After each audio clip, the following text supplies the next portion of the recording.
best indicator of our relationship with God? 3 choices. We worship the right way. We believe what is true. We love kindness and justice. Now, are all these things good? All these things are good. We should worship the right way. We should believe what is true. We should love kindness and justice. But according to Micah chapter 6, verse 8, what is it that God requires? He requires, what's more important to Him is that we love kindness and justice, to do justly, to love mercy, and to walk humbly with thy God.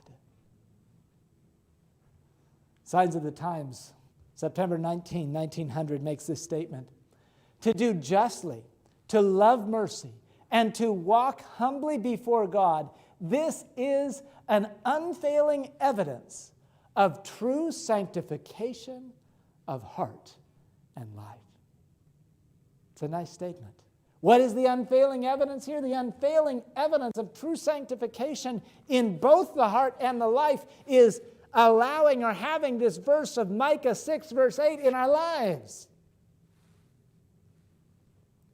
And it's very interesting because when we look at Micah 6, verse 8, it seems to be that God has presented evidence that they are going contrary to this, and now this is what He's calling them to. Let's look at it a little bit more. So what does He say? What does the Lord require? To do justly. What does it mean to do justly? God is dealing here with our actions. Do justly. This is our actions.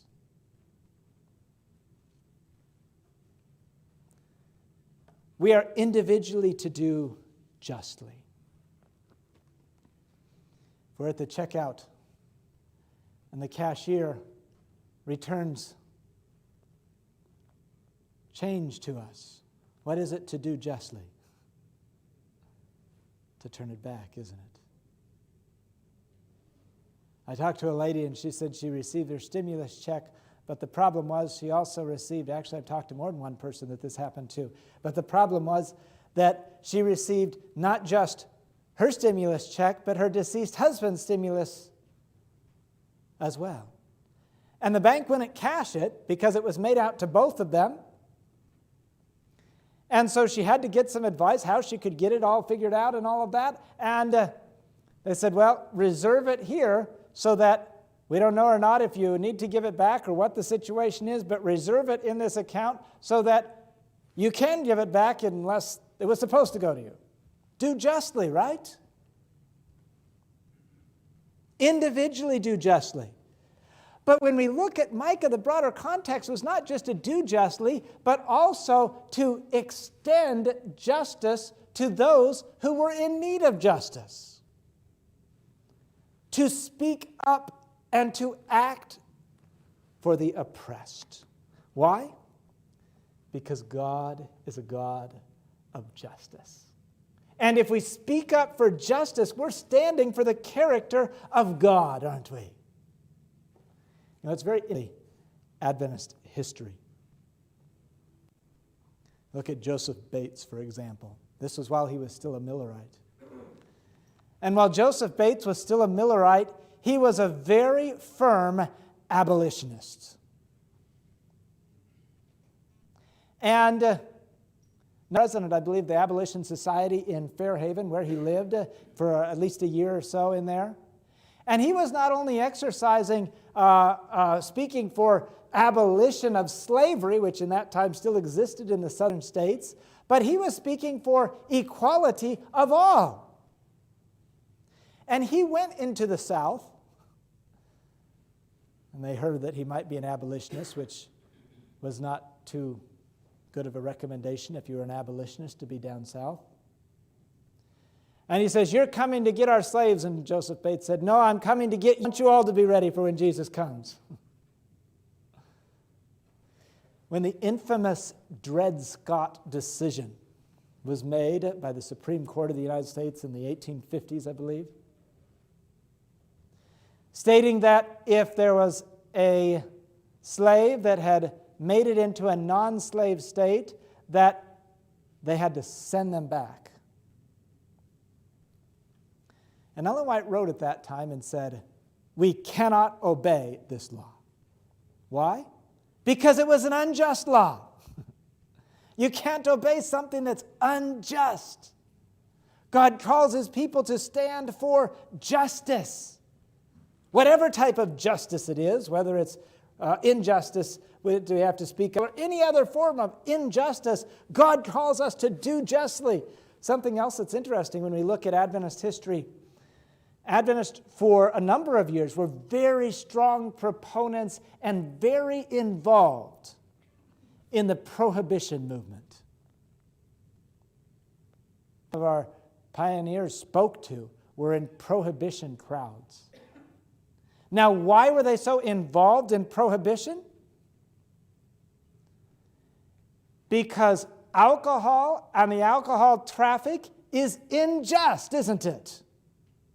It causes injustice to it is stealing from those in need. And by the way, is it still unjust today? It is. They stood up against injustice. Go to Isaiah chapter 58. Notice how serious this is, to do justly and to stand up against injustice of whatever kind it is. Isaiah 58, verses 6 and 7. We have a very similar situation in Isaiah 58 to Micah. I don't know that I mentioned it, but Isaiah and Micah, there are a lot of similarities. Not only were they at the same time period, but there's definite connections between the messages and themes of both of these books. And in Micah's day, they said, oh, the Lord is with us, no harm will come. Here in Isaiah 58, they're saying, oh, God is with us. And he says, you're not doing the right thing. This is not the fast I've chosen. Then in verse 6, he says, what fast he has chosen. Is this not the fast that I have chosen? To loose the bonds of wickedness, to undo the heavy burdens, to let the oppressed go free, and that you break every yoke? Is it not to share your bread with the hungry, and that you bring to your house the poor that are cast out? When you see the naked, that you cover him, and not hide yourself from your own flesh. Is that speaking up and acting? It is, isn't it? Deal your bread to the hungry. Let the oppressed go free. Break the heavy burdens. All of these things. And this was the fast that God has chosen. This is the true fast of Sabbath. And then we find the Sabbath, and we could also connect it with the Day of Atonement. This is what God has called us to. But it's not enough to do justly. God doesn't just say do justly. There are plenty of social reformers that have done lots of justice, and I'm thankful for that, but that's not. He says do justice, and do what else? Do justly. Love mercy. Do justly deals with our actions. What does loving mercy deal with? Our attitude, doesn't it? It's not enough just to dislike injustice. It's not enough just to try to live justly and to help those others, justice be given to those around us. Action is not enough. There must be a prevailing attitude as well. Mercy and loving kindness needs to become who we are. Why? Because that's who God is, isn't he? God is merciful and loving kind. And if that's going to be our attitude, not only is it mercy and loving kindness, but would it also be forgiveness? Well, I'll love mercy, but I'm not going to forgive them. Can we say that? That's not loving mercy. And so loving mercy, our attitude of extending mercy, giving mercy to others, extending forgiveness, not holding things against people, but recognizing that we need mercy and God wants to give us the mercy that we have. We do justice, but we extend mercy. And then notice what else it says, the third part there. Not only is it do justly, that deals with our actions.